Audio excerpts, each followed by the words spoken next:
दलित वर्ग का जो कवि है वो यदि अम्बेडकरी चिंतन के सापेक्ष वो कविताएं करता है तो उसकी कविता दलित कविता में आएगी।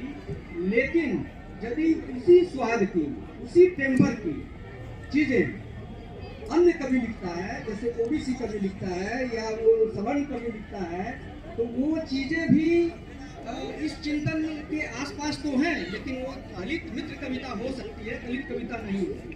जैसे कि स्त्री, मान लीजिए ये आप कहिए कि स्त्री साहित्य है, तो स्त्री द्वारा लिखा जाता है वो स्त्री साहित्य है। उसी तरह से वो दलितों का जो अपना भोगा यथार्थ है और वो जो साइंटिफिक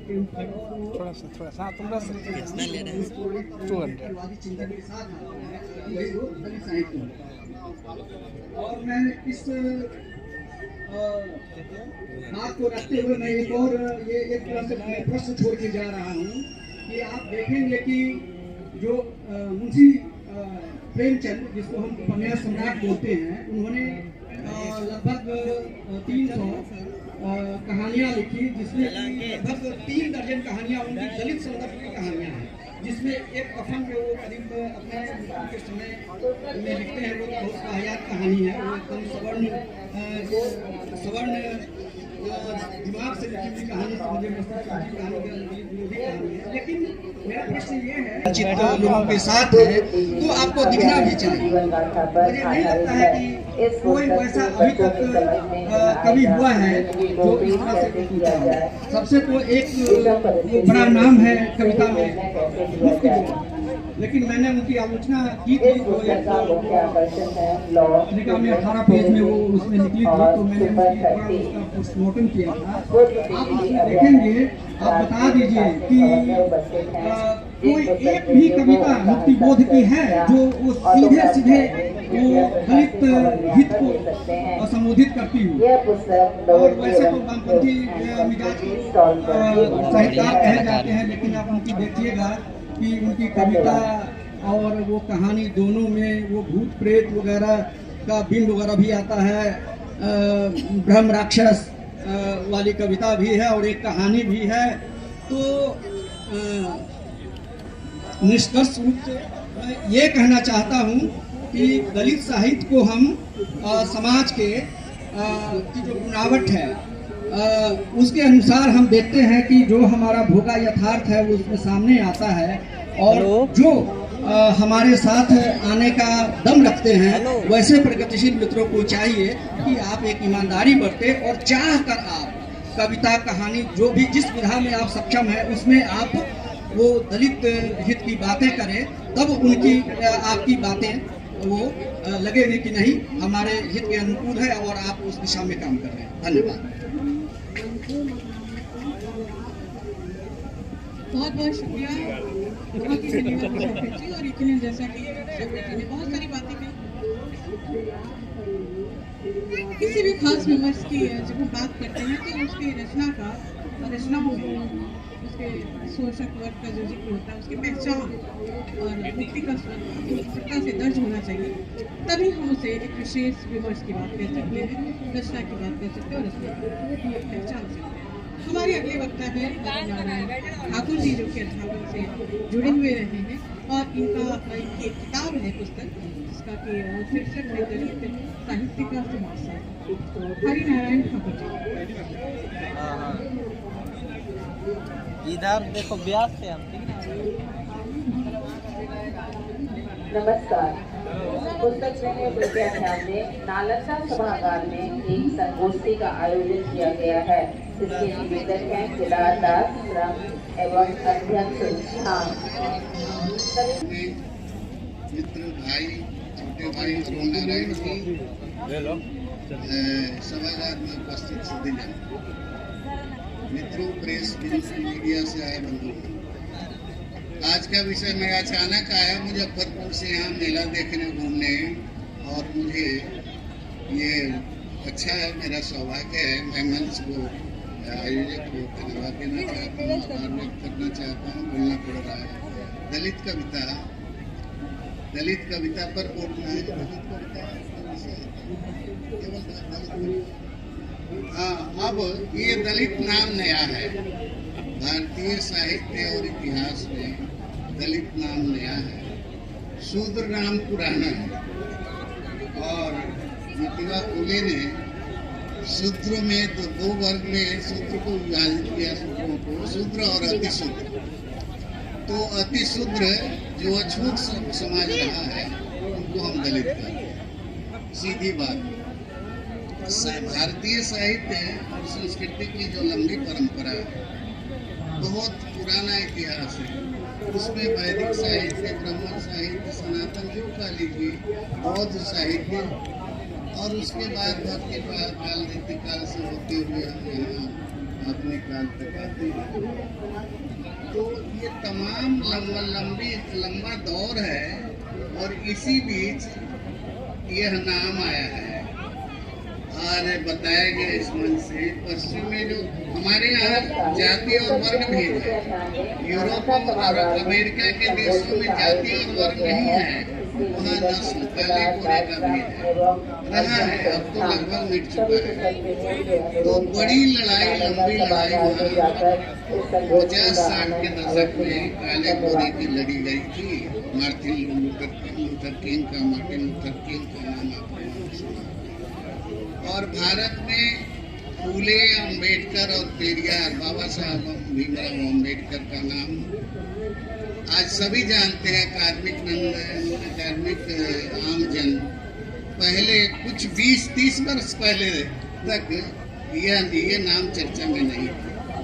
और यह भी अब इस बात की कोई जरूरत नहीं है कि दलित साहित्य होना चाहिए कि नहीं होना चाहिए, क्या औचित्य है, दलित कविता क्या है। यह स्थापित है, तमाम देश के तमाम विश्वविद्यालयों में दलित साहित्य पढ़ाए जाते हैं। और ये 20 वर्षों की प्रगति, कंप्यूटर क्रांति आई तो केवल 8-10 वर्षों के अंदर ही इतनी बड़ी क्रांति हुई। उसी तरह ये दलित क्रांति 8-10-20 वर्षों की देन है। सबसे छोटी अवधि में इतनी बड़ी क्रांति हुई, लोग बाबा साहब भी नहीं जानते, अनुमान उन्होंने भी नहीं किया होगा। कारण ये हुआ कि इस वर्ग को अध्ययन से, पठन पाठन से दूर रखा गया था बिल्कुल।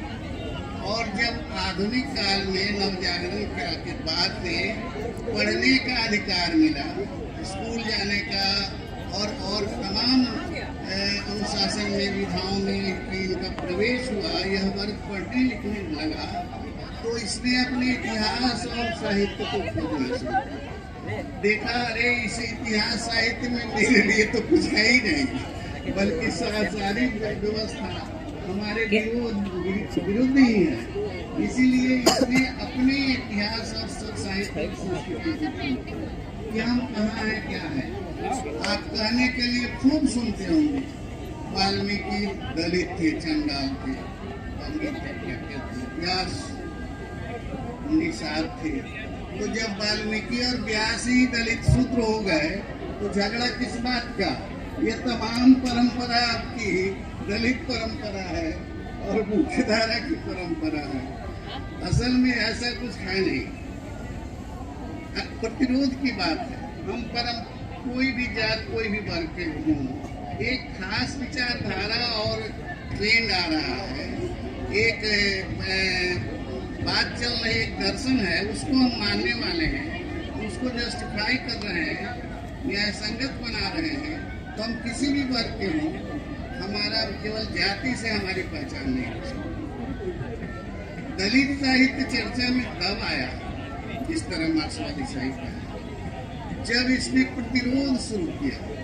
प्रतिरोध माने ये परंपरा, ये चीज हमारी नहीं, हम हैं तुम्हारे साथ, आपके साथ हम भी हैं, लेकिन हमारी पहचान दूसरी है आपकी नजर में भी। और हमारी अस्मिता और हमारा अस्तित्व दूसरा। अस्तित्व मुख्यधारा की परंपरा ने हमारे अस्तित्व को तो रखा, अस्मिता को खत्म कर दिया। अब हमारी अस्मिता वहाँ शामिल है, वाल्मीकि और व्यास में हमारी अस्मिता सिमटी हुई है। लेकिन आगे चलकर के बौद्ध साहित्य, उसी बौद्ध साहित्य, ये बात ब्राह्मण साहित्य या वैदिक साहित्य को देखिए, बौद्ध साहित्य को आप गहराई से पढ़ेंगे तो वहाँ भी बौद्ध साहित्य में तो खुलकर है विरोध, परंपरा, पूरा बौद्ध बौद्ध दर्शन ही प्रतिरोध का दर्शन है। तो वहीं से हमारा दलित चिंतन शुरू हुआ।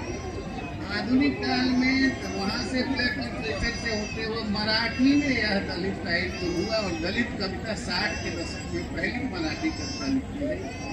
हिंदी में 1972 में दलित ग्रंथ की स्थापना हुई। उसके बाद कविताएं आने लगी,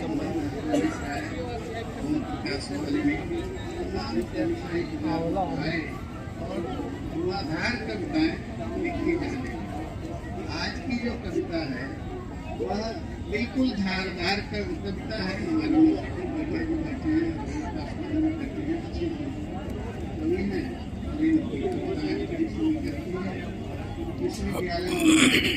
तो अब दलित कविता को पहचान की जरूरत नहीं है और यह केवल प्रतिरोध और विरोध की कविता ही नहीं है। इसमें एक मुकम्मल चिंतन और दर्शन है। इसमें मेल जोल और संभाव की पूरी गुंजाइश है। आपकी धारा मुख्य धारा वाल्मीकि कहते थे कि मुख्य धारा नाम की कोई चीज है ही नहीं। मुख्य धारा एक पहेली है। मुख्य धारा अगर आप मानते हैं तो हमारी धारा को मानिए। दोनों एक सुसंकेत दिया है कि दलित साहित्य और मुख्य धारा का जो साहित्य है अब तो ट्रेंड बन चुका है। सारे विद्वान लोग दलितों को दलित दलित विषय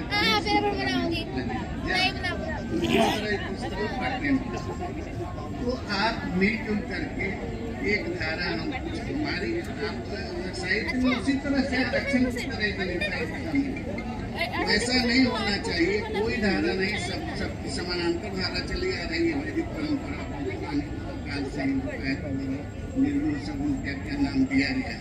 तो दलित कविता पहचान की जरूरत नहीं है।